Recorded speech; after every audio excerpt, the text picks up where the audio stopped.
Friends, I'm really happy to welcome you to a completely new lake for me. This is a truly wild pond. I mean, I wouldn't call it a wild lake because it's not a river or a reservoir, it's a pond. But it's not leased or managed by anyone, so it's just a truly wild pond. And there are big fish in here.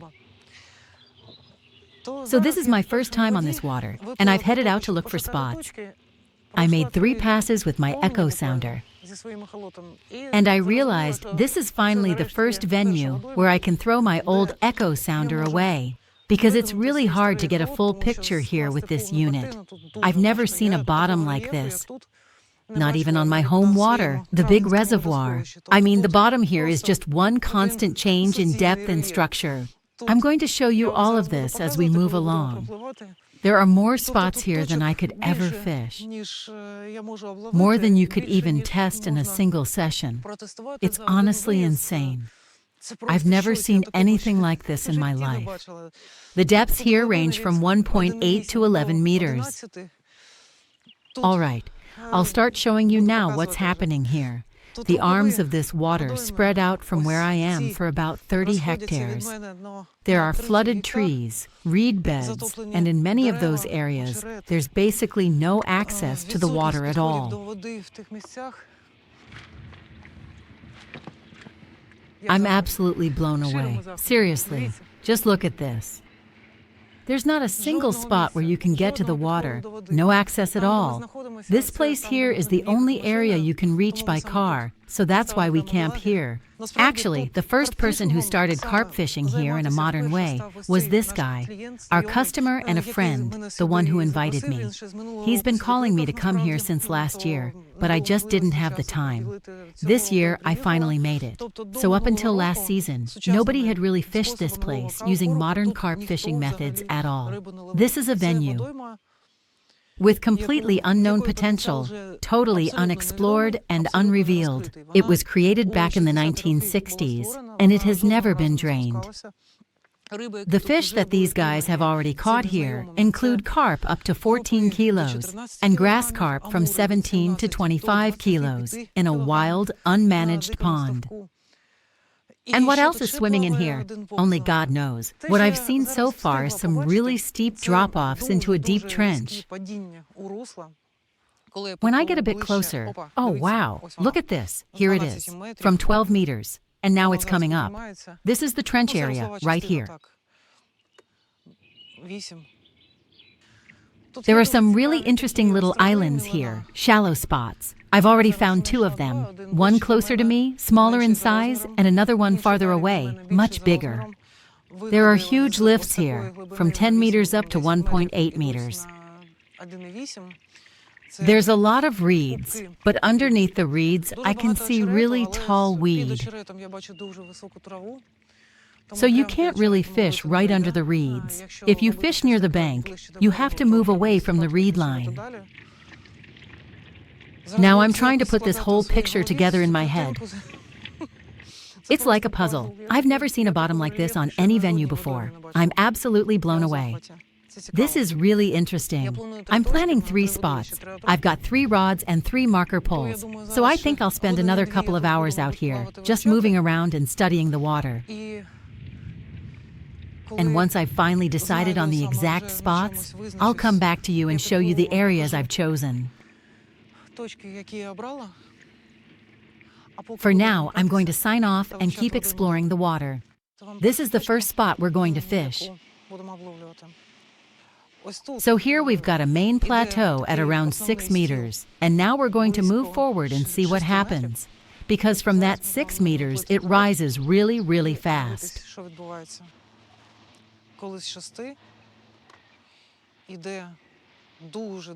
And this rise goes all the way up to about 2 meters.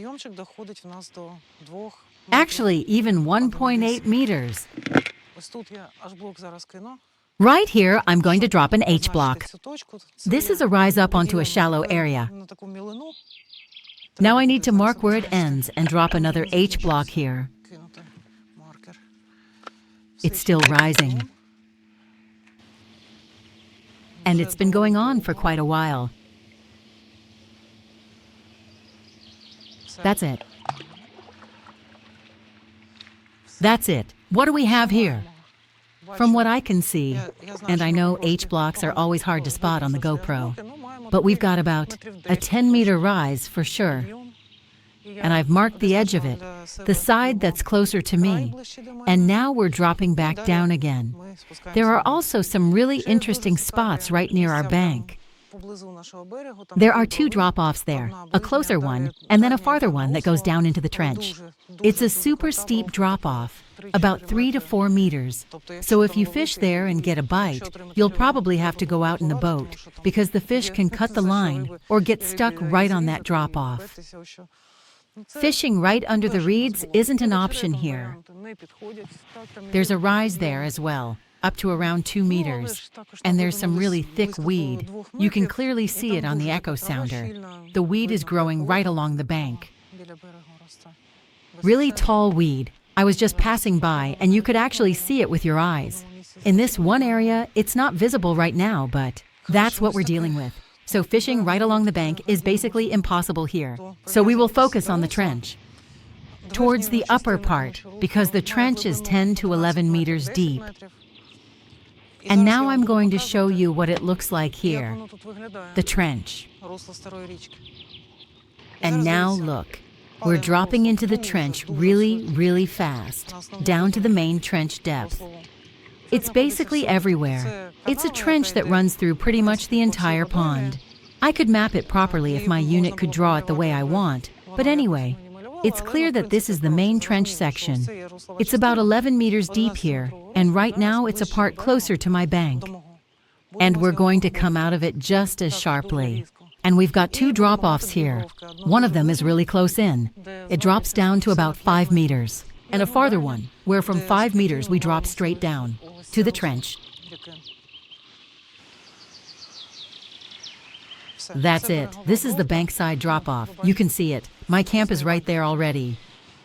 And right here, it starts rising again. It's really close. Now we're going back to the trench.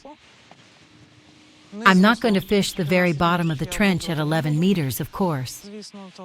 It's too deep. I'm going to fish the near side of the exit, so if we get a bite, we can pull the fish towards us and away from those really steep drop-offs.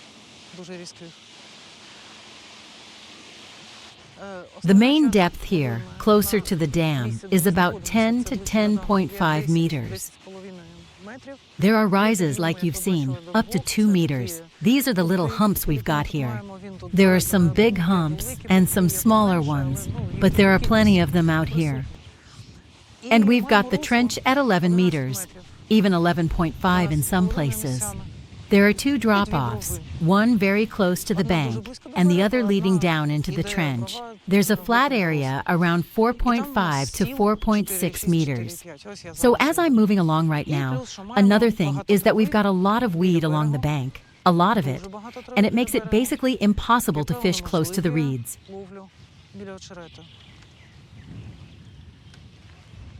Now I'm moving forward and searching.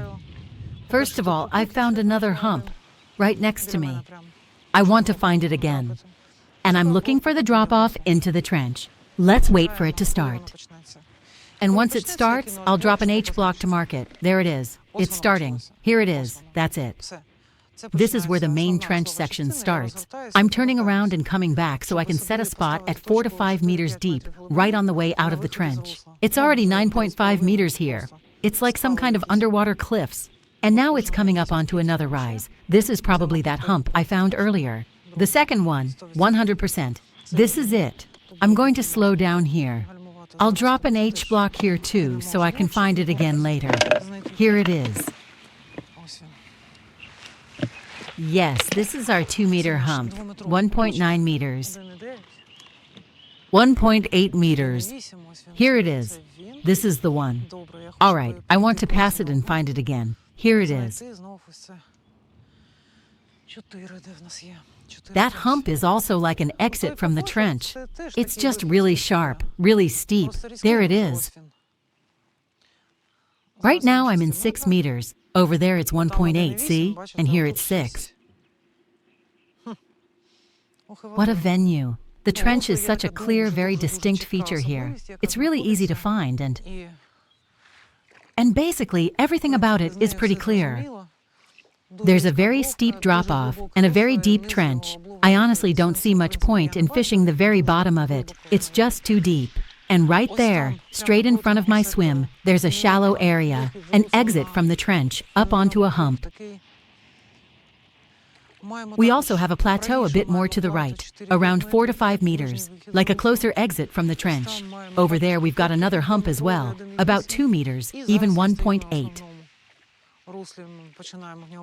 And right now, I'm on the main trench. It's wide. I'm moving forward, and I'm about to drop down to 11 meters.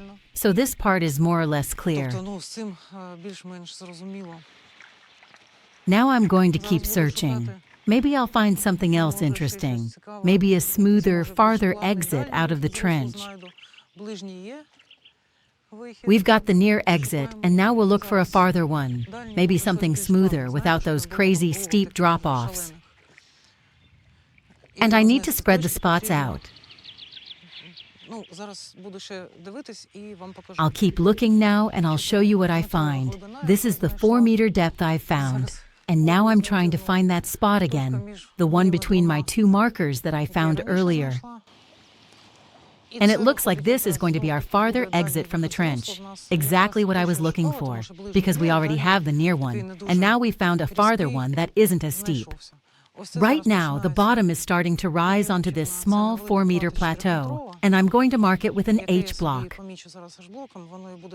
And this will be our 3rd spot. It's a really good, productive depth.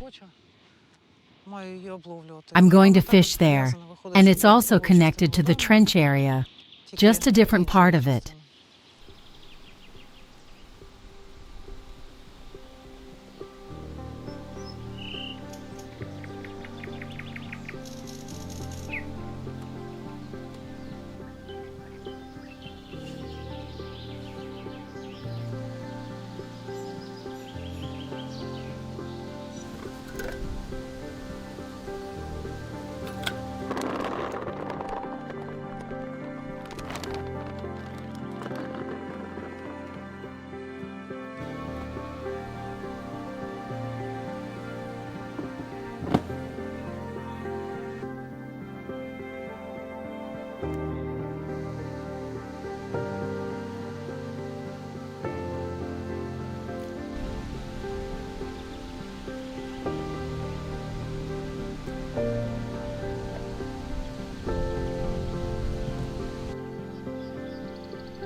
Everything's set.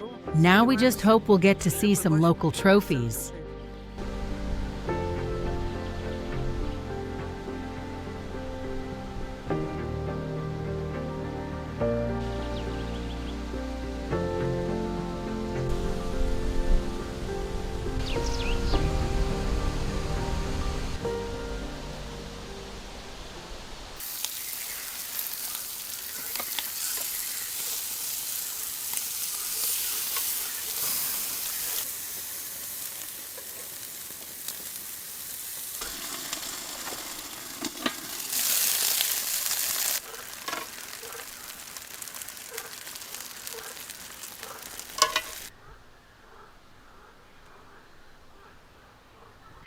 Enjoy your meal.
Good morning, friends. One of the spots worked, and it clearly brought me my personal best grass carp.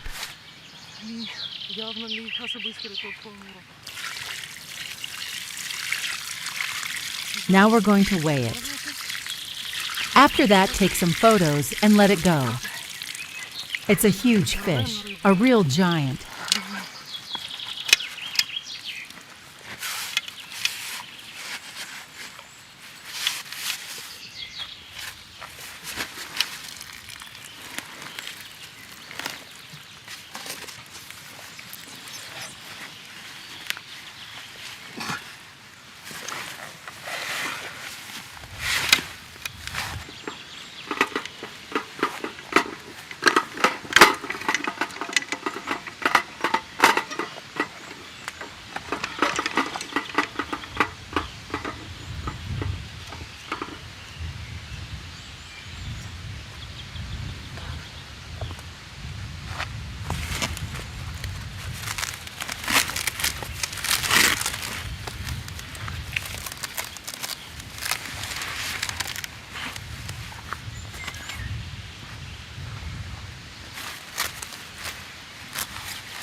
I can't see it.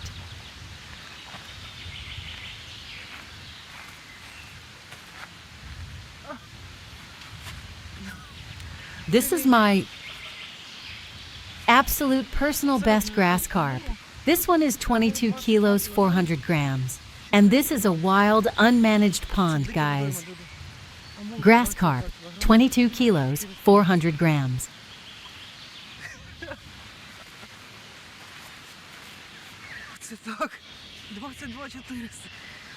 22.4 kilos. All right, a quick photo, and then we'll let it go back to its natural habitat.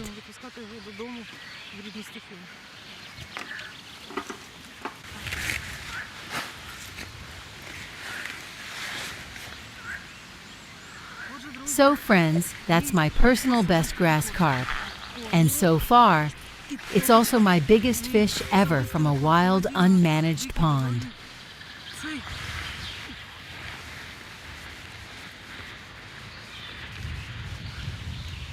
So heavy! What a massive torpedo! 22.4 kilos! It's really hard to hold. A wild, unmanaged pond, guys. This is so inspiring. What a beautiful fish.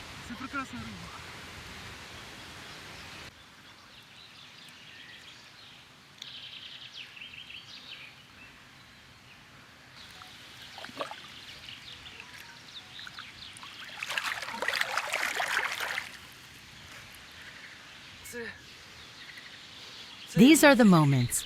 That's exactly why we do all of this.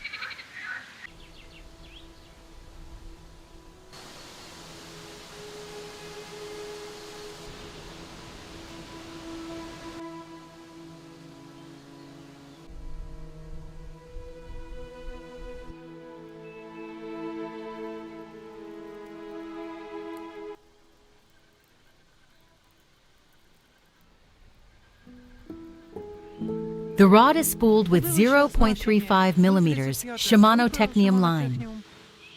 I attach the lead core directly to this main line. There's no shock leader, and now the rig is already coming closer to me.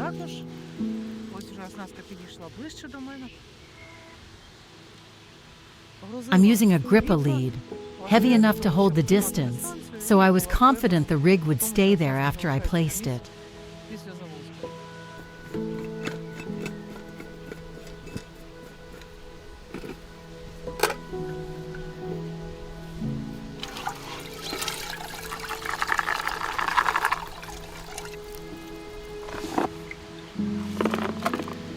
Our bait mix is ready.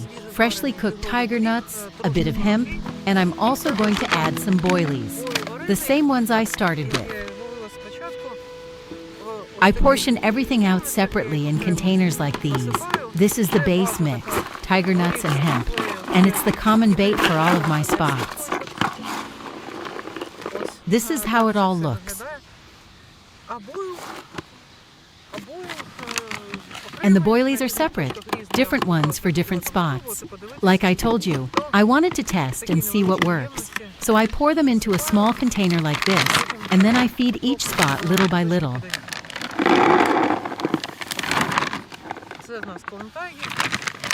Here we've got corn tiger, and here we've got the yes boilie. I also have Nero in the boat for the third spot. We'll see how that goes.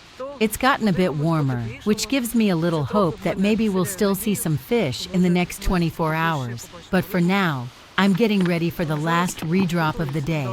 It's evening, around 6:30 p.m. And I won't touch anything until the early morning hours, meaning everything has to be done precisely.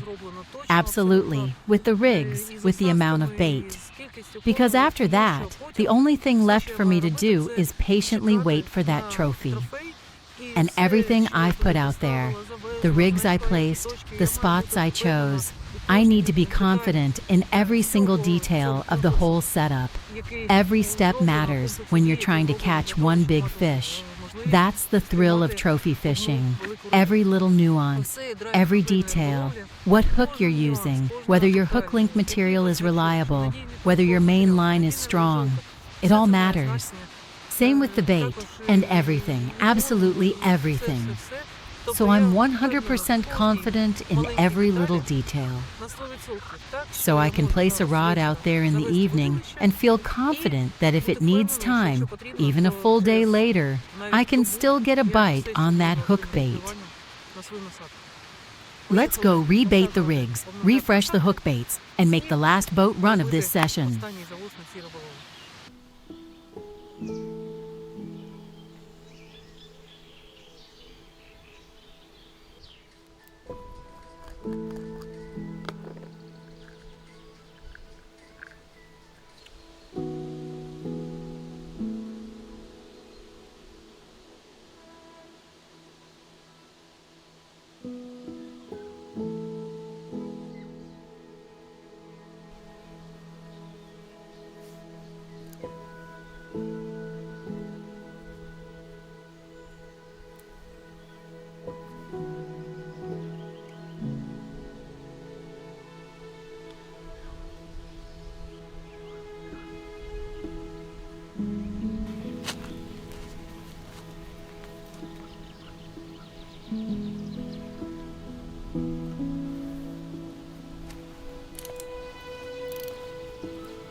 Everything's ready. Now we wait for the monsters.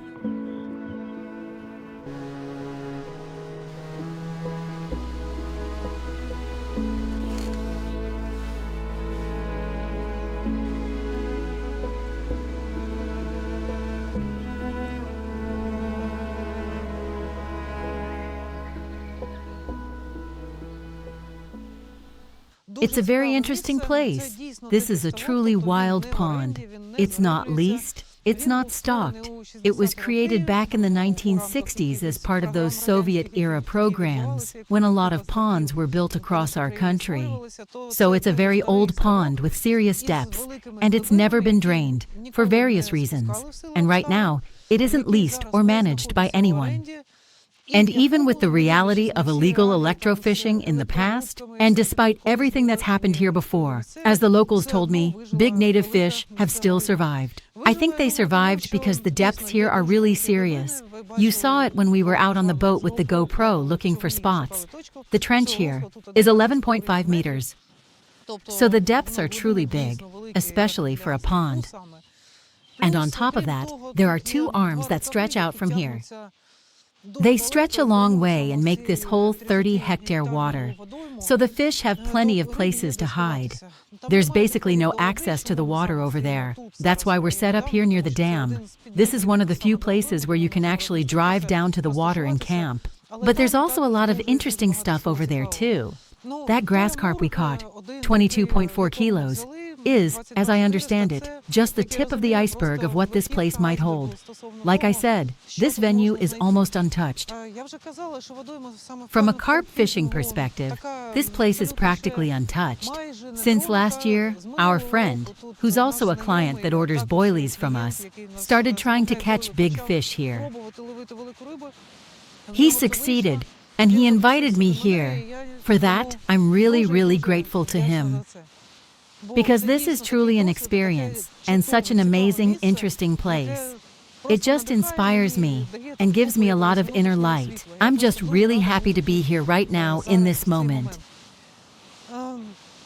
I've basically told you everything about the spots, and honestly, finding the right spot in this pond is absolutely the most important thing. This pond has an extremely complex bottom structure, just really challenging. And the spots we've chosen, we selected 3 in total. So far, only one of the spots is working. It is the shallow spot, while the other 2 are completely quiet. Right now, the wind is blowing at about 10 to 11 meters per second. It's cold, bringing in a chill, and it's blowing away from us into the other bays. I think this is really reducing our chances of getting a bite.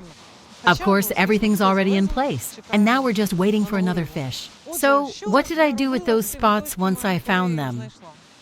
I started fishing by baiting the spots with freshly cooked tiger nuts, hemp, and boilies. 3 spots. Since it's my first time on this water, I brought 3 different boilies, corn tiger, Nero, and yes, for the different spots. And the spot that's working for us right now is the one with corn tiger.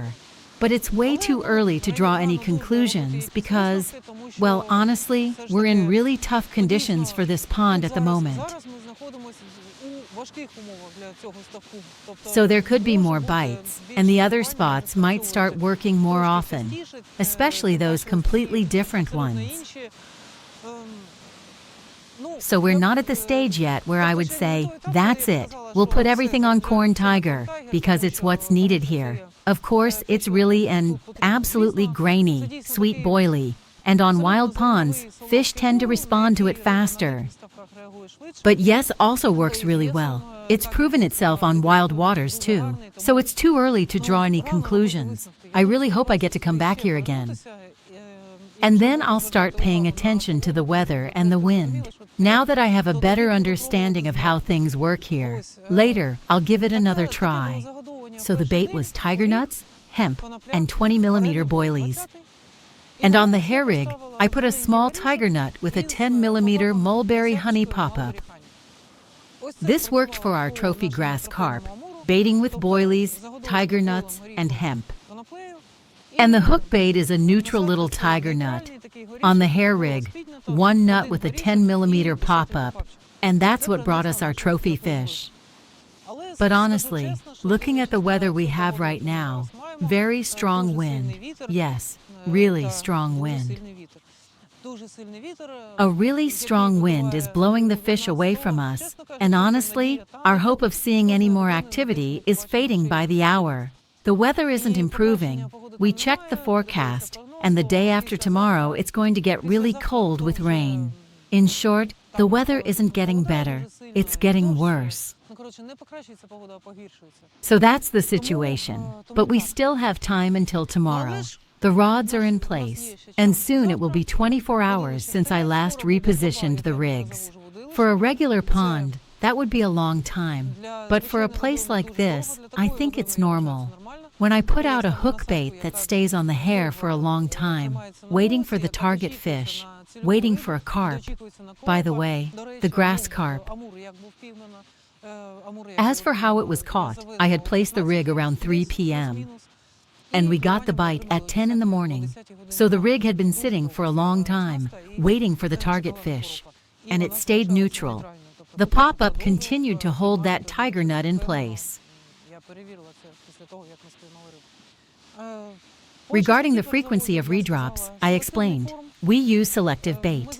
We redrop, feed the spot, and then I don't feed it anymore, because this bait can only be eaten by the target fish. If we don't get a bite, if I see there's basically no activity, no fish coming out, nothing, then that bait, I believe, just sits on the spot, waiting for the fish I'm targeting. And I'm waiting too. So that's the second point. The third point is the spots themselves. So all three of the spots I have are spaced very, very far apart. I place one rod on each spot to avoid creating pressure with the lines.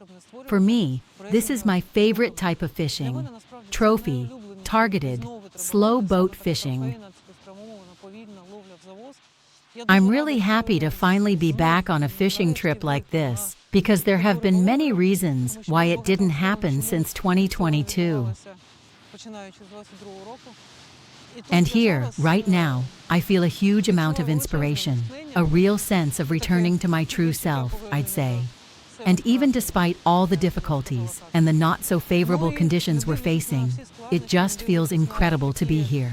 And despite the wind blowing in the wrong direction, pushing the fish away from us, we still managed to see a truly trophy grass carp on our mat. That's a huge fish for a wild pond, 22.4 kilos. This session was already a success. We're satisfied and we'll still keep going, continuing to fish and hoping that maybe we'll get to see another local monster on our mat this time. And if we don't, well, we'll just come back here again later and try once more.